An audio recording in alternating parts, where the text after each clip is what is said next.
Today is still June 28, 2026, but the picture has advanced significantly from the morning's first strike analysis. Tonight is the second consecutive night of American strikes against IRGC positions along Iran's southern coast, and the specific developments of the past 12 hours have added layers to the picture that the earlier June 27th script could not have contained: a second commercial vessel struck by an IRGC attack drone, a Panama-flagged tanker carrying more than 2 million barrels of crude oil, triggering a second round of strikes explicitly described by CENTCOM as larger than the previous nights. 9 IRGC drones intercepted over Bahrain in what appears to be Iran's largest single drone. Deployment against American military infrastructure in the current ceasefire period. A statement from Iranian state media so direct in its admission that it constitutes essentially a self-disclosure of Iran's negotiating strategy.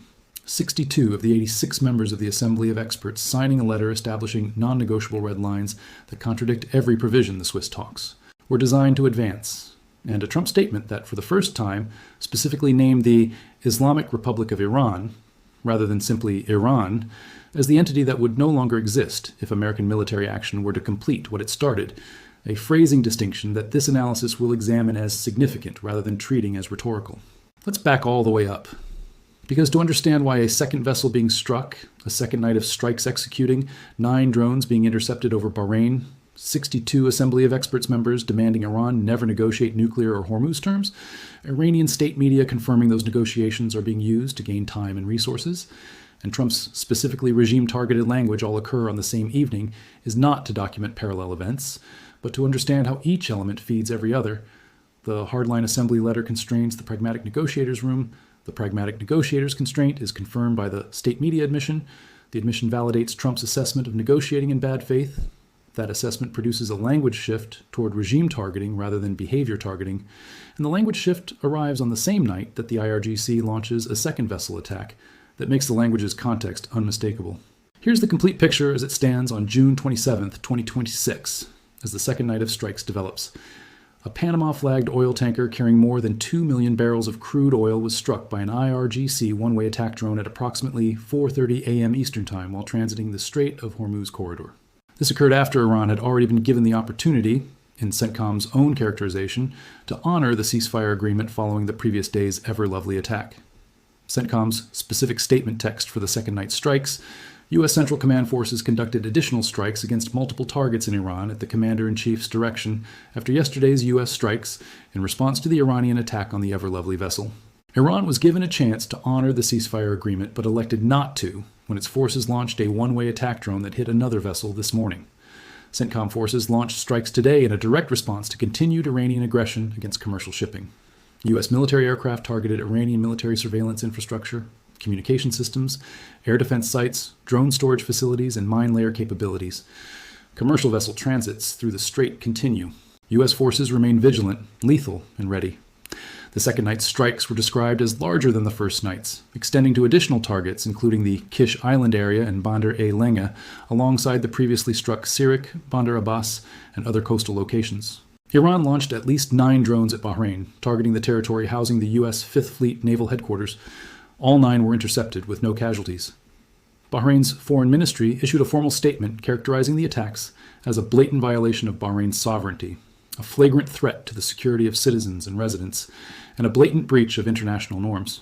62 of the 86 members of Iran's Assembly of Experts, the body constitutionally responsible for selecting the supreme leader and overseeing his conduct, signed a letter declaring their demands for the negotiations. Nuclear program non-negotiable. Hormuz must remain under Iranian control, all sanctions must be lifted, all U.S. forces must leave the Middle East permanently, and war damages must be compensated. In parallel, an Iranian state media broadcast featuring a strategic advisor to Parliament Speaker Kalibaf stated directly that Iran needs time and needs resources, and that the negotiations are being conducted under these premises rather than toward a genuine settlement. The Islamic Revolutionary Guard Corps began characterizing the UAE as an enemy state, citing 5,900 Iranian fighters killed over the course of the conflict in which the UAE provided support to American operations. Iran's IRGC-aligned negotiating camp was considering whether to suspend the technical talks in Switzerland, citing the American strikes as a breach of the Memorandum of Understanding's first article. Trump posted a statement whose specific language this analysis will examine. United States aircraft just struck Iranian missile and drone storage locations and coastal radar sites for violating the ceasefire agreement again.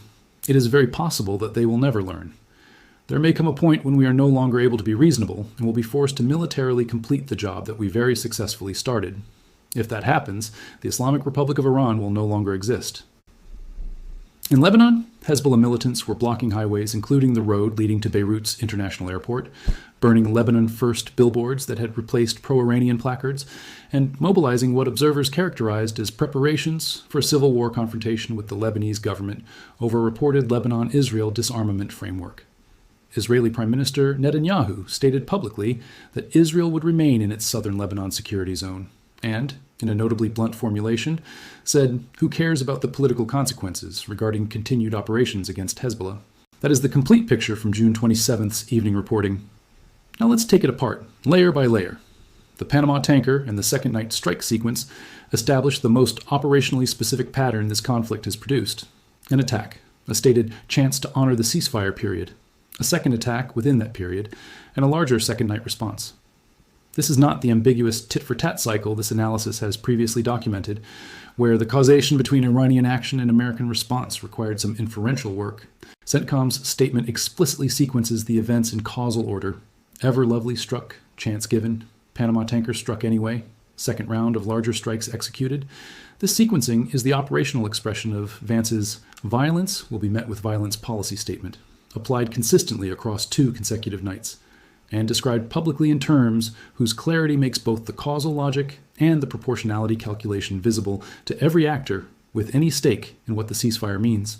The larger-than-last-night characterization of the second night's strikes represents an escalation in the response's scale that the tit-for-tat framing this analysis used in the morning's coverage does not fully capture. A tit-for-tat that escalates its response relative to the first night's, even while remaining proportional to Iran's second attack, is communicating something more specific than mere proportionality. It is communicating that each Iranian attack produces a response larger than the previous one, meaning the cost to Iran of continued attacks compounds rather than remaining constant. This is the coercive logic of the love tap, on the other hand, framework from May 7th, applied sequentially. First night produces a response that strikes the enabling infrastructure, second night's response expands to additional targets and additional scale, and the implied third night would be larger still if a third attack occurs. The sequence communicates a cost curve that Iran's IRGC leadership can extrapolate forward. Now let's get into the 9 Bahrain drone intercepts, because this is the most specific single engagement metric this analysis has documented for any Bahrain-targeted Iranian action in the current phase. 9 drones launched at the territory housing the 5th Fleet Command headquarters, all 9 intercepted. This is the highest single engagement intercept count from an Iran to Bahrain drone attack this analysis has documented, representing a larger Iranian attempt than the previous Bahrain targeting engagement and a more complete intercept success than some earlier multi-drone engagements. The Bahraini Foreign Ministry's formal statement, blatant sovereignty violation, flagrant threat to citizens and residents, breach of international norms, is the formal diplomatic record whose institutional function is similar to the UAE's documentation committee, constructing an evidentiary and legal record that subsequent accountability processes can reference. Bahrain's statement uses language that could support formal international legal claims, coordination with the combined maritime forces operating from 5th Fleet headquarters, and bilateral American-Bahraini discussions about enhanced defensive cooperation. 9 drones launched, 9 intercepted, 0 casualties, formal sovereignty violation statement issued. This is the specific data point that describes Iran targeting the institutional heart of American Gulf operations with its best current delivery capacity and being stopped completely. Now let's get into the 62 of 86 Assembly of Experts letter, because this is the most specific documentary evidence of the hardline faction's institutional position that this analysis has encountered in its entire session. The Assembly of Experts is constitutionally distinct from the IRGC command structure in a specific way. It is the clerical body empowered to select and, in theory, remove the supreme leader. Its members are senior Islamic scholars, elected by the Iranian public from candidates vetted by the Guardian Council. In the normal operation of the Islamic Republic system, the Assembly's members represent religious institutional authority separate from the military institutional authority the IRGC embodies. The fact that 62 of the body's 86 members have signed a letter establishing red lines that demand nuclear non-negotiability, permanent Iranian Hormuz control, complete sanctions removal, total U.S. regional withdrawal, and war reparations is not simply another hardline statement. It is the clerical institutional establishment formally aligning with the IRGC's strategic position against the civilian diplomatic tracks approach. The specific demands in the letter map precisely onto the positions this analysis has documented throughout the session as the IRGC's institutional red lines. Nuclear, non-negotiable, is the same position that killed the Islamabad talks, the MOU's first 24 hours, and every prior near agreement. Hormuz under Iranian control is the gatekeeper doctrine, whose $90 billion annual revenue potential the J.P. Morgan estimate quantifies. Sanctions removal and U.S. withdrawal are the maximum demand baseline that the IRGC has never moved from across months of negotiations. The Assembly's letter is not a new position. It is the clerical establishment's formal endorsement of the IRGC's existing position, converting what was previously a military command doctrine statement into a religiously validated institutional requirement. In the Islamic Republic's constitutional architecture, a requirement endorsed by 62 of 86 Assembly of Experts members carries a different institutional weight from an IRGC commander's public statement. It has a claim to religious legitimacy that the IRGC's military authority alone does not provide. The letter's specific language characterizing any deviation from these red lines as a religious violation is the institutional mechanism by which the Assembly has attempted to convert a political position into a religious obligation, meaning a negotiator who agrees to any deviation faces not just political criticism from the hardline faction, but the accusation of committing an offense against the religion the institution is constitutionally constituted to protect. This is the maximum possible institutional pressure the clerical establishment can place on the civilian diplomatic track without the supreme leader issuing a direct counter-instruction. And notably, no such direct counter-instruction appears to have emerged in the available reporting. Now, let's get into the Iranian state media admission, because this is the most direct public confirmation of what this analysis has characterized throughout the session as the Iranian negotiating posture. An Iranian state media broadcast featured a strategic advisor stating directly that Iran needs time and needs resources, and that this need governs the negotiation's purpose. This is not an accidental disclosure. This is a statement made on Iranian state media, which operates under the same IRGC-aligned institutional authority that the hardline faction represents. And its function is the opposite of what Western diplomatic analysis might initially assume. It is not an embarrassing revelation that undermines Iran's negotiating position. It is a message directed at the Iranian domestic audience. The negotiations are not surrender. They are a tactical instrument for acquiring what Iran needs to continue resisting. This framing reassures the hardline base that the civilian negotiators at the Swiss table are not making genuine concessions, but are operating a time-buying mechanism. The admission damages Iran's negotiating position internationally while protecting the civilian negotiators' domestic credibility with the hardline audience they depend on for institutional survival. The statement's international implications are significant precisely because it arrives on a night when CENTCOM has just executed a second consecutive strike night, and is characterizing Iran as having been given a chance to comply and having chosen not to. A strategy of using negotiations to gain time and resources is only viable if the negotiations produce sufficient diplomatic cover to prevent the military pressure from escalating beyond the level the time-buying strategy can absorb. If the second consecutive night's strikes signal that the military escalation is proceeding regardless of whether the Swiss talks continue, the time-buying strategy's value is reduced by exactly the amount that each night's strikes degrade the time element of the calculation. Now let's get into Trump's Islamic Republic of Iran will no longer exist statement, because the specific language this analysis needs to examine is in the entity named rather than in the consequence described. Every previous Trump statement about Iran this analysis has documented has used either Iran without distinction between regime and nation, or has targeted specific IRGC actors and institutions without extending the threat to the state as a whole. The June 27th statement specifically names the Islamic Republic of Iran, not the IRGC, not the Iranian military, but the specific institutional form of the Iranian state established by the 1979 revolution. The distinction between Iran and the Islamic Republic is the specific distinction that the Iranian domestic opposition has consistently drawn. Iran is the nation, the culture, the people, the territory. The Islamic Republic is the specific regime form that the revolutionary government imposed. When Trump says the Islamic Republic of Iran will no longer exist, the most careful reading of those words describes regime change rather than national destruction. The elimination of the Islamic Republic as the governing system rather than the elimination of Iran as a nation-state. Whether this distinction was deliberate in Trump's drafting of the statement or is an analytical overread of language that was more spontaneous, its significance for this analysis is in how Iranian observers and Iranian opposition figures will receive it. A statement that names the Islamic Republic specifically, and that an analyst describing the statement's reception characterizes as notably calm and focused compared to earlier, more hyperbolic statements, is a statement that can be heard by Iranians inside and outside Iran, as describing the elimination of a specific governing structure rather than a threat against Iran as a nation.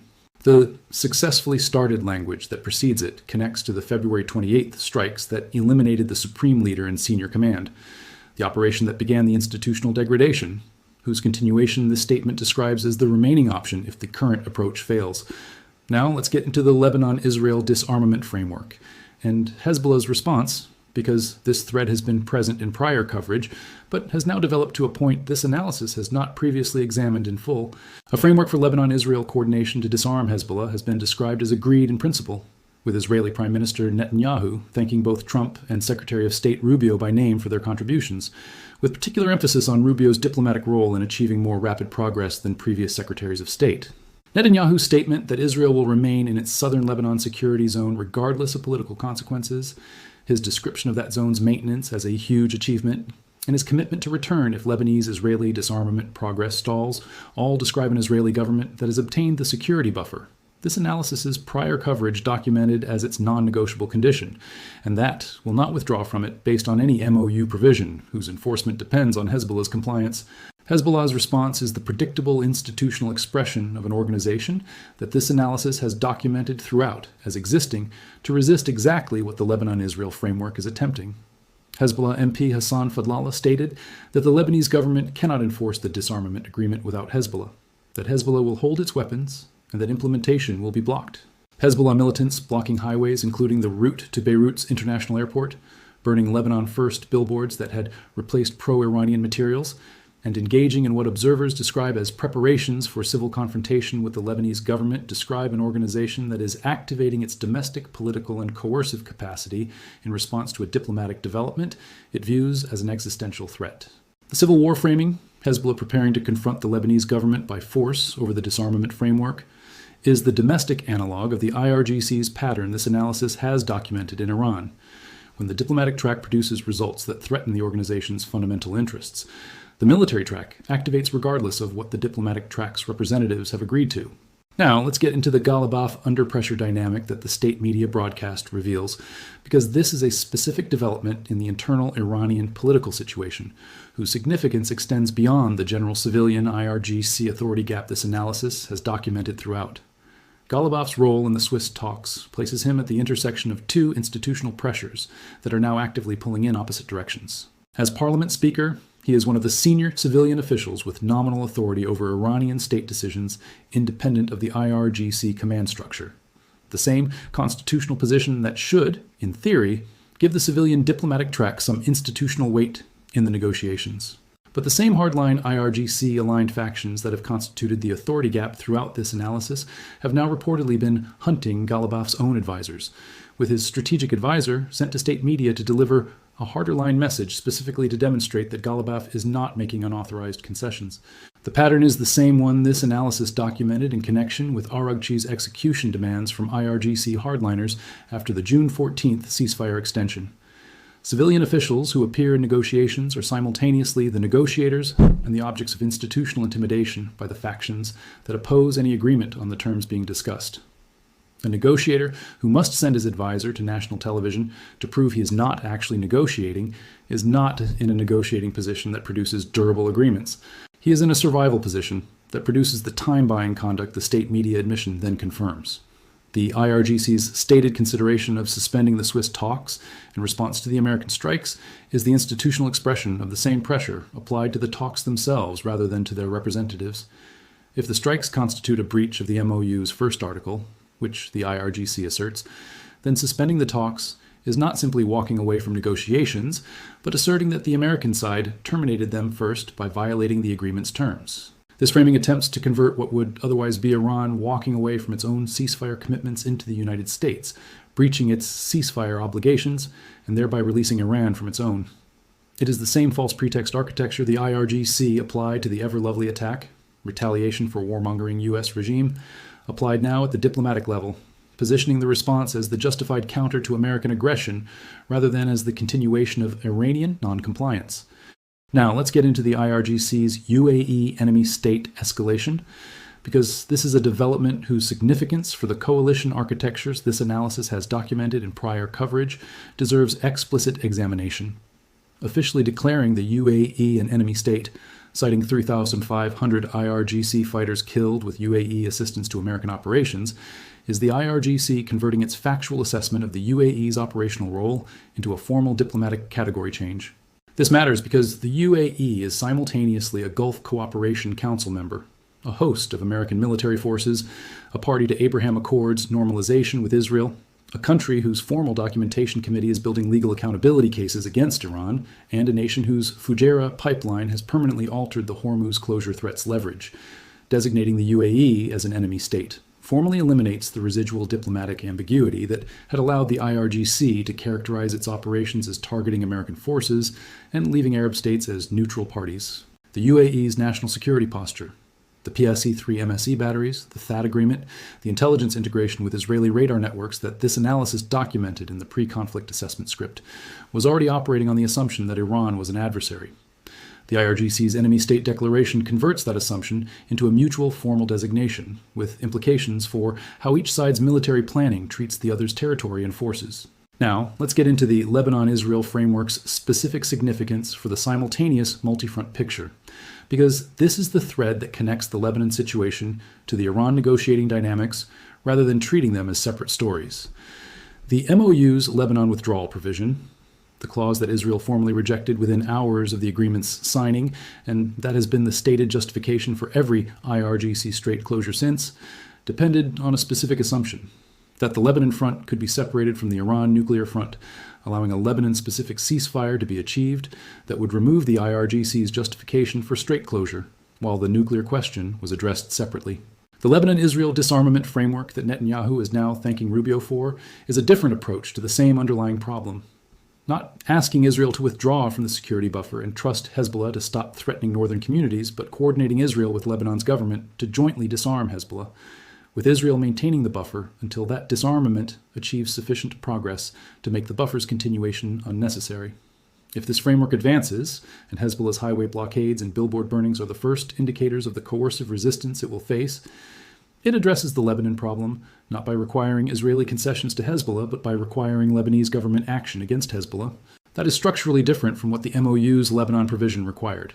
And it is the specific structure that makes the IRGC's Israel is violating Lebanon ceasefire justification for strait closure potentially obsolete. If Lebanon and Israel are cooperating to disarm Hezbollah, rather than being in conflict over Hezbollah's presence, the IRGC's equation changes. Now let's get into the midterm political context that the evening's analysis introduced, because this is a dimension. This analysis has deliberately underweighted in prior scripts to maintain the analytical focus on military and diplomatic developments, but whose significance the evening's commentary makes worth briefly characterizing. The American midterm elections create a time pressure on the current administration's Iran strategy that operates independently of the military and diplomatic picture. The specific pressure is bidirectional. Acting too soon or too dramatically before the elections risks a protracted conflict that voters hold against the administration, while acting too slowly risks the elections arriving with the Iranian conflict unresolved and still imposing costs on American energy markets and military posture. The IRGC's awareness of this pressure, and its calculation that rushing the conflict to all-out war before the midterms is in its interest because a chaotic, unresolved war environment damages the incumbent administration, is the specific strategic logic that makes the time-buying admission both accurate and strategically rational from the IRGC's perspective. The administration's management of this pressure is visible in the calibrated tit-for-tat approach that has maintained proportional responses without escalating to full-scale resumed kinetic operations, a posture that keeps the oil markets functioning, limits the direct political cost of conflict, and preserves the diplomatic framework's nominal existence while applying sufficient military pressure to sustain the coercive logic. The problem with the midterm calibrated approach, as the evening's developments have illustrated, is that the IRGC's time-buying strategy is specifically designed to exploit exactly the constraint the midterm timeline imposes. An IRGC that attacks another vessel tonight will receive another response tomorrow. But the 60-day clock and the midterm political calendar both impose limits on how long the escalating response approach can continue before some external forcing function changes the strategic geometry. The Assembly of Experts' formal endorsement of the IRGC's red lines reduces the probability that the time-buying strategy produces a genuine shift in Iranian negotiating position before those limits are reached. Now let's bring all the threads together, because the second vessel attack, the larger second night strikes, the 9 Bahrain drone intercepts, the 62 of 86 Assembly letter, the state media time-buying admission, Trump's regime-specific language, the Lebanon-Israel disarmament framework, Hezbollah's civil preparation, the Ghalibaf under-pressure dynamic, the IRGC's Swiss suspension threat, the UAE enemy state designation, and the midterm political context converge on the clearest single-day expression of this conflict's defining structural problem. The escalation track has 2 consecutive nights of expanding strikes, the CENTCOM, vigilant, lethal, and ready language, and a third night's prospects determined by whether a third vessel is struck. The institutional constraint track has 62 assembly signatories formally establishing the same red lines the IRGC's military command has maintained throughout, converting military doctrine into religious obligation. The self-disclosure track has Iranian state media confirming the time-buying strategy, providing external audiences with an admission that removes any remaining doubt about what the Swiss talks function is. The language shift track has Trump naming the Islamic Republic specifically, distinguishing regime from nation and language whose significance for Iranian domestic reception is distinct from its Western media reading. The Lebanon simultaneous track has the Lebanon-Israel disarmament framework potentially obsoleting the IRGC's Lebanon-based justification for strait closure, while Hezbollah's civil preparation describes how the organization will resist that framework. The diplomatic threat track has the IRGC's Swiss suspension consideration as the instrument for converting American defensive strikes into a justification for withdrawing from the negotiating table, while placing the blame for the withdrawal on the American side. The escalation track has 2 consecutive nights of American strikes, each larger than the previous, triggered by 2 consecutive Iranian commercial vessel attacks, while the ceasefire nominally remains in effect, a pattern that can continue until either the strikes degrade Iran's drone launch capability below the threshold of operationally meaningful attack, or the political framework collapses entirely, or Iran makes the specific compliance decision that neither the strikes nor the diplomatic track has yet produced. The institutional constraint track has 62 Assembly of Experts members formally endorsing IRGC red lines as religious obligations, converting what was previously military command doctrine into clerical established religious requirement, the maximum institutional pressure the Islamic Republic's constitutional structure can apply to the civilian negotiating track short of a direct supreme leader instruction. The self-disclosure track has Iranian state media confirming that the negotiation's purpose is time-buying rather than settlement, providing external confirmation of what this analysis has characterized throughout the session from behavioral evidence alone. The language shift track has Trump's regime-specific naming of the Islamic Republic of Iran as the entity whose existence is contingent on compliance. A specific formulation whose precedent in the Trump on Iran statement record this analysis can now document as the first of its kind in this conflict. The Lebanon simultaneous track has the Israel-Lebanon disarmament framework emerging at the same time as the Iran strikes escalate, producing a simultaneous diplomatic advance and military escalation across 2 fronts, a combination that places the IRGC in the position of managing both Iran's direct military confrontation with the United States and Hezbollah's domestic confrontation with the Lebanese government in the same week. Here is the honest assessment of where June 27th ends, as both the strikes and the Hezbollah situation continue developing. The 62 Assembly members' letter is the most significant internal Iranian document this analysis has documented since the Khamenei deniability statement following the MOU signing. Both documents perform the same structural function from different institutional positions.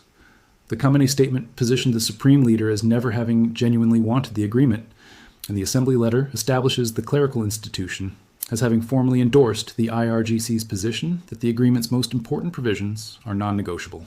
Together, they describe an institutional architecture in which the civilian diplomatic track has exactly the negotiating flexibility that neither the Supreme Leader's office nor the clerical establishment is willing to authorize, which is to say, none at all on the nuclear and Hormuz questions.